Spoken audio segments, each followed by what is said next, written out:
હવામાન વિભાગની 2 દિવસીય કમોસમી વરસાદ અને તોફાની પવનની આગાહી વચ્ચે થરાદ પંથકના આકાશમાં કાળા ડિબાંગ વાદળો છવાતા ખેડૂતોમાં ભારે ફાળ પડી છે. કુદરત પણ જાણે ખેડૂતોની કસોટી કરવાનું નામ જ નથી લેતી. અત્યારે જ્યારે કાળઝાળ ગરમી પડવી જોઈએ ત્યારે થરાદ પંથકમાં બપોરના સમયે અચાનક ચોમાસા જેવો માહોલ સર્જાયો છે. આકાશમાં કાળા ડિબાંગ વાદળોના ધાડે ધાડા ઉતરી આવ્યા છે અને ગમે ત્યારે મેઘરાજા ત્રાટકે તેવું વાતાવરણ બની ગયું છે. ખેડૂતો માટે આ માહોલ કોઈ આફતથી ઓછો નથી, કારણ કે અત્યારે ખેતરોમાં દિવેલ, ઈસબગુલ, વરિયાળી, ઘઉં અને ચણા જેવા રવિ પાકો તૈયાર ઊભા છે અથવા લણણીની અવસ્થામાં છે.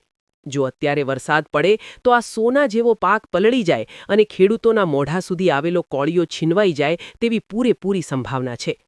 માત્ર ખેતી જ નહીં, પણ બાગાયતી પાકોમાં આંબા અને દાડમની ખેતી કરતા ખેડૂતો પણ ચિંતામાં ડૂબ્યા છે, કારણ કે વાતાવરણનો આ પલટો ફળની ગુણવત્તા બગાડી શકે છે અને આર્થિક નુકસાન કરાવી શકે છે.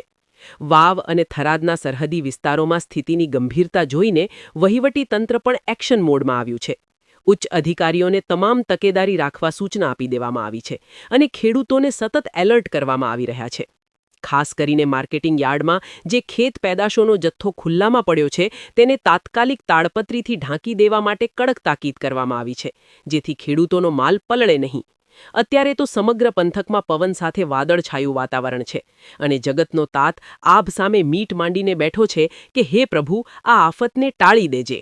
વૈશાખના વાયરાને બદલે અષાઢી માહોલ સર્જાતા ખેતીવાડી ક્ષેત્રે ચિંતાનું મોજું ફરી વળ્યું છે.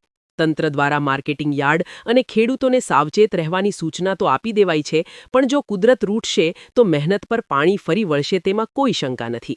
વાવ અને થરાદ પંથકના ખેડૂતો અત્યારે વહેલી તકે પાક સુરક્ષિત કરવા દોડધામ કરી રહ્યા છે. હવે જોવાનું એ રહે છે કે આગામી 24 કલાકમાં મેઘરાજા શાંત રહે છે કે પછી ખેડૂતોની આશા પર પાણી ફેરવે છે. તંત્રએ પણ કોઈ પણ ઇમરજન્સી સ્થિતિને પહોંચી વળવા માટે અધિકારીઓને હેડક્વાર્ટર ન છોડવા આદેશ કર્યા છે.